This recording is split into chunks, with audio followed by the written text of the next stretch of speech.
30年前，中原豪杰得到一个讯息，说是契丹国有一批武士要来偷袭少林寺，要将少林寺珍藏了数百年的武功图谱一举夺去。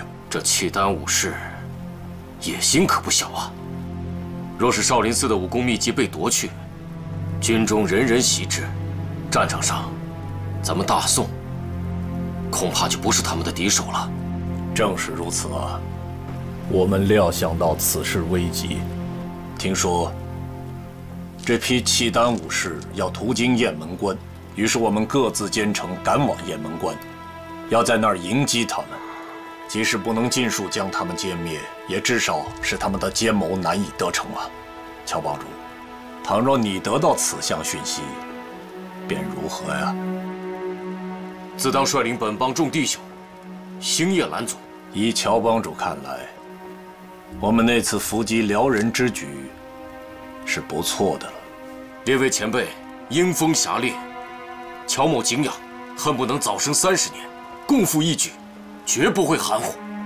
乔帮主所言极是啊，和我们当时所想的是一模一样啊。当时我们分成数期，我和这位仁兄是第一批的，我们一共21个人，我们这中间都是当时一流的高手啊。老衲当时并未出家，混迹于群雄之间，实在是万分的不配，只是报国杀敌，有一份力，出一份力罢了。那后来呢？诸位前辈追上没有啊？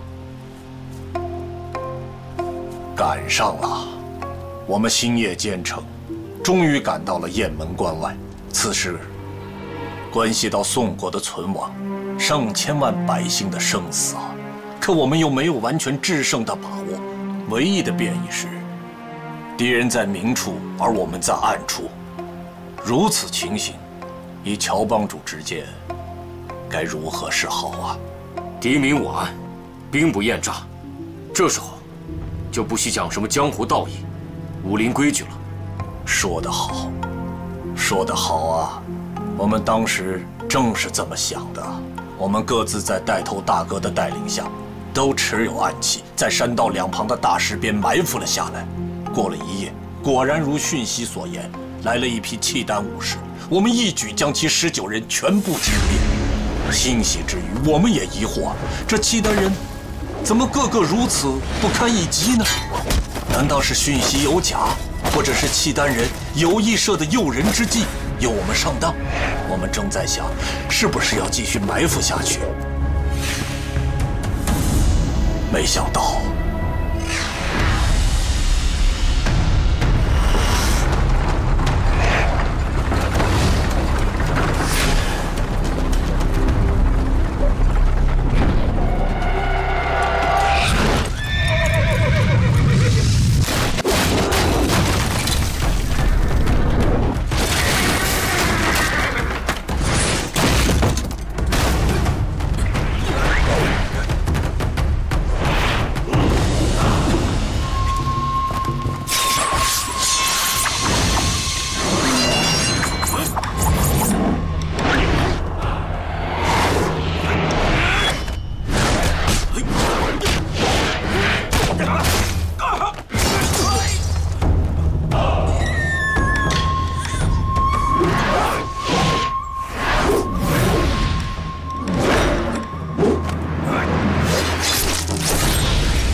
带头大哥杀了吧。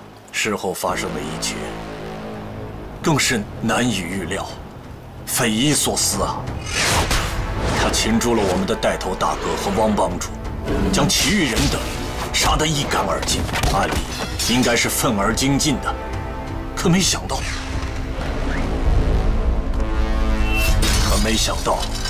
这辽人用一短刀在石壁上刻了许多契丹文，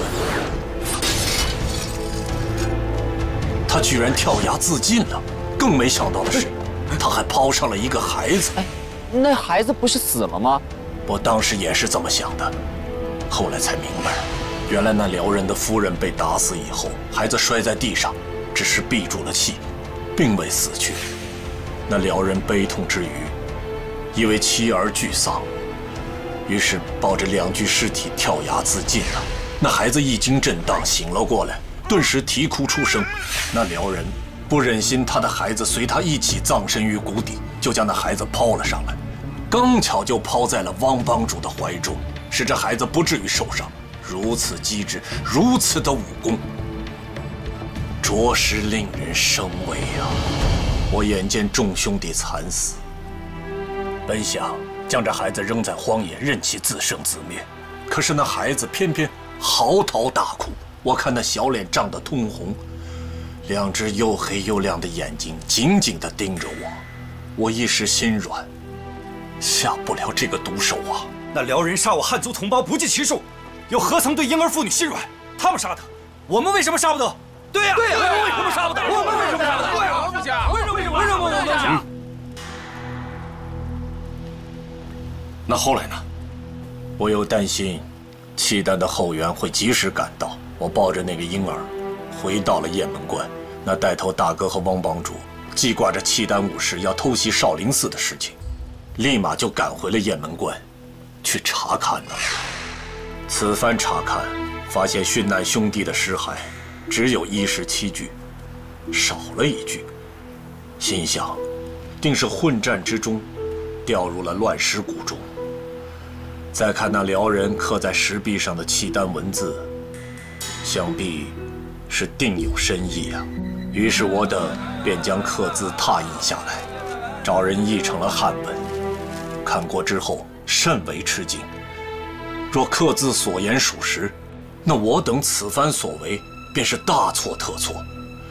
想要证明这辽人所说是否属实，就要看后续是否还有契丹武士前往少林夺取秘籍。我们3人星夜兼程赶回了少林寺，看到很多英雄已经赶到了，事关千千万万百姓的生死，大家都要出一份力嘛。可是从9月重阳一直到腊月，并无半点警讯呐。难道讯息有误？我们去找那报讯的人，想问个详细，可是再也找不到他了。我们这才料定讯息是假的，原来众人是被人愚弄了呀。这么说来，这雁门关外一战，大家岂不是死得冤枉了？正是啊，好在没过多久，契丹铁骑入侵，我们就不再纠结此事了。但是之后该如何处置那个孩子，非常棘手，因为我们已经伤了他的父母，自然不能再去伤害那个孩子了呀。可是要把他继续抚养长大，我们又担心会养虎为患呐。我们商议再三，最后由带头大哥拿出些银子寄养在少室山下的一户农家，让农家自认是这孩子的父母。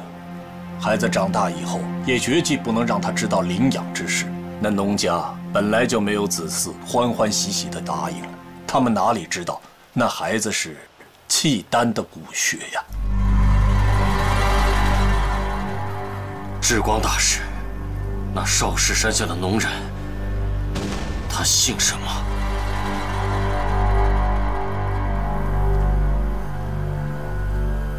那农人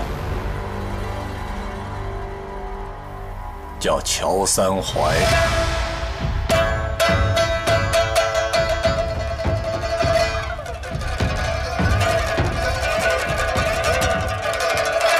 胡说八道！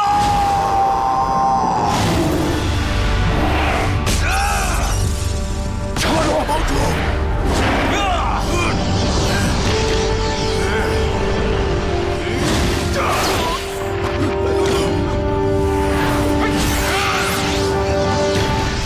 堂一个汉人。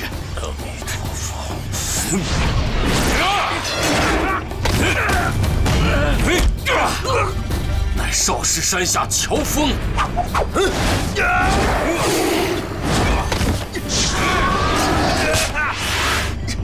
乔三槐是我亲爹。